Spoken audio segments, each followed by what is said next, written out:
пеш аз оне ки орзуи ба Лондон сафар кардан мекунед ва мехоҳед ба он ҷо барои кор ва пули хуб ба даст овардан сафар кунед, бояд ба якчанд қоидаи қонун ва меъёрҳои ин шаҳри азими Аврупо шинос шавед. салом бинандагони Хабар Тиҷи, ман Набиҷо Юсупов бо шумо мебошам. дӯстони азиз, лайк монданро фаромӯш накунед ва ба канали мо обуна шавед. Лондон пойтахти Британияи Кабир аст, шинос мешавем ва аллакай орзуҳои ба он ҷо сафар кардан наврасонро фаро мегирад ва ин орзу барои баъзеҳо то охири умр боқӣ мемонад. аммо то куҷо ин орзу имкони ҷомеи амал пошидан дорад, дар материали мо хонед. мутаассифона на ба ҳама маълум аст ки бо раводиди сайёҳӣ дар Лондон кор кардан ва пул ба даст овардан мумкин нест. агар аз ҷониби хориҷиён қонуну қоида дуруст риоя нашавад, масъулини ҳукумати Лондон монҳоро ба таври умрбод аз кишвар ихроҷ мекунанд. аммо дар Лондон агар кас раводиди корӣ дошта бошад, метавонад соҳиби ҷойи кор шавад. дар он ҷо ҷойи мутахассиси соҳаи гуногун ва чӣ ашхоси бетахассус метавонанд ба фаъолият шурӯъ кунанд. барои кор дар Лондон раводидҳои тайёр 5 кӯтоҳмуддат ва тайёр 2 дарозмуддат лозим аст. барои тайёр кардани раводиди тиер 5 чиҳо лозиманд: ариза барои омода намудани раводиди корӣ, рақами сертификати кордиҳандае ки шуморо ба кор Лондон даъват мекунад, $1200 дар суратҳисоб дар давоми 90 рӯз пеш аз навиштани ариза барои дарёфти раводид, $312 барои дигар расходҳои оид ба қайди раводид. аз рӯи қоида ба раводиди тайёр 5 ба кори дарозмуддат қабул шудан ва ё аъзоҳои оиларо ҳамроҳ гирифтан ғайриимкон аст. раводиди тайёр 5 ба ду гурӯҳ ҷудо мешавад: умумӣ ва соҳавӣ. барои ба даст овардани раводиди тайёр 5 чунин санадҳо лозиманд: ариза барои омода намудани раводиди корӣ, шиносномаи дохилӣ ва ё хориҷӣ, санад дар бораи доғи суди надоштан. сатҳи донистани забони англисӣ бояд аз IELTS B1 поён набошад. натиҷаи ташхис ба касалии сил. ҷамъи дигар ҳуҷҷатҳо барои раводид. нархи раводид вобаста аз мақсад ва муҳлати буду бош вобаста аст. агар ширкате ки шумо кор мекунед ва он дар Лондон намояндагии худро дорад, шумо метавонед аз тарафи ҷойи кор интиқол гиред ба муҳлати 3 моҳ, ки ин меҳнати зиёдро талаб намекунад.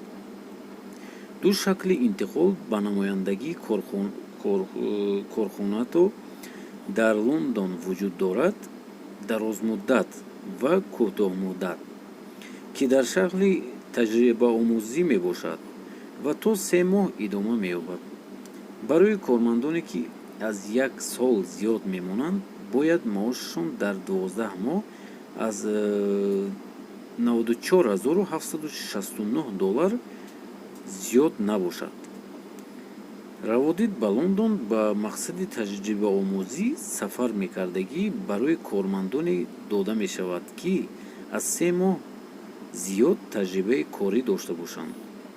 ҳангоми навиштани ариза лозим аст: ариза барои қайди раводид, рақами сертификати корфармо, маълумотнома аз бонк барои тасдиқи суратҳисоби шахсӣ, маблағ барои ҷамъи санадҳои раводид аз $618 то $1805 вобаста аз муҳлати буду бош.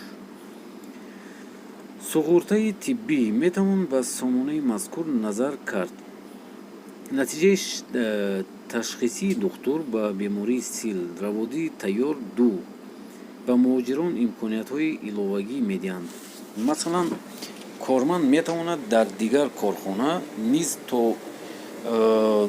20 соат фаъолият кунад. ҳамчунин имкони овардани оила ба Лондон вуҷуд дорад.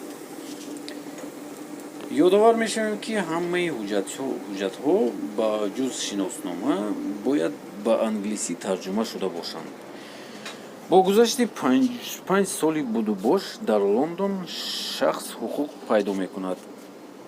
барои гирифтани қайди истиқомат ҳуҷҷат пешниҳод кунад ва баъди 1 соли гирифтани қайди истиқомат барои соҳиби шаҳрвандии Англия шудан метавон ҳуҷҷат пешниҳод кард.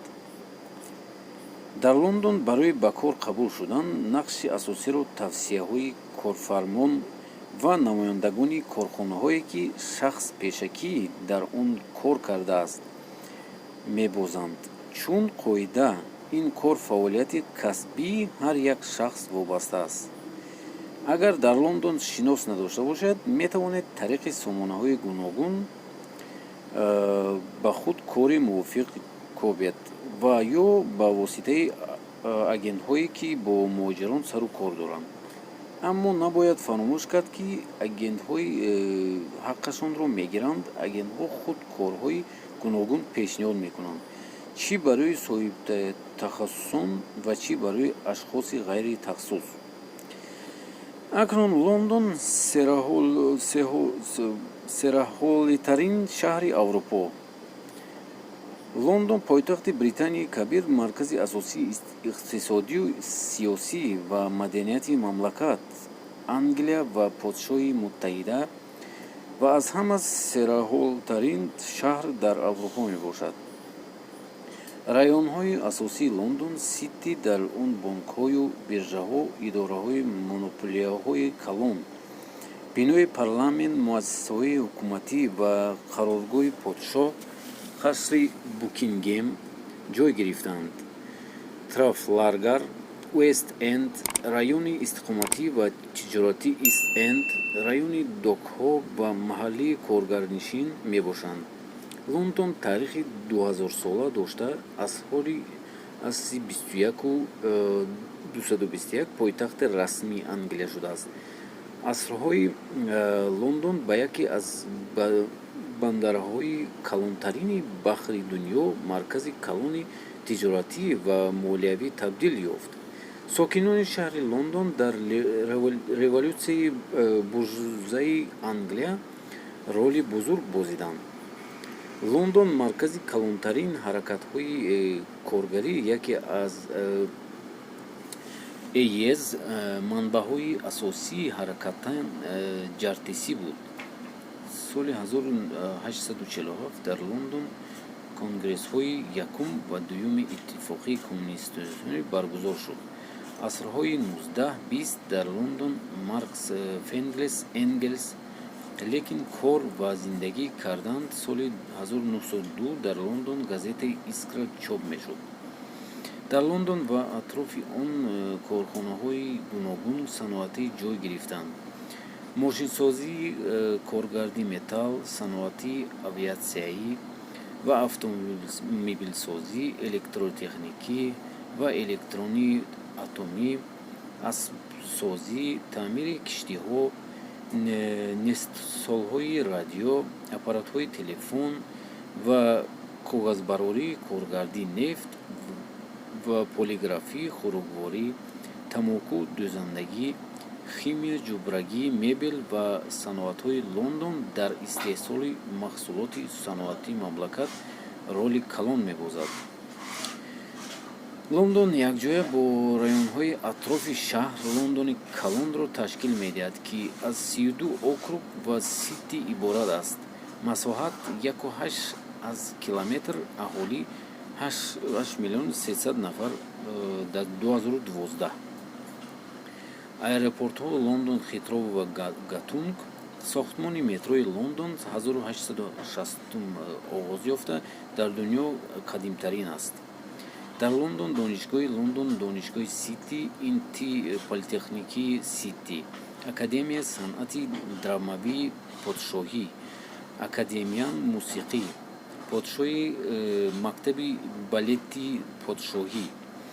Лондон зиёда аз 30 музей, аз ҷумла Музеи Британия, Музеи илмӣ, Музеи геология, Нигористони миллӣ, Музеи баҳри миллӣ, театри миллӣ, театрҳои опера ва балетаи Конвент Гарден ва Седлерс Уэллс ва дигар гурнаҳо дорад. Китобхонаи Музеи Британия китобхонаи илмии техникии миллӣ воқеанд.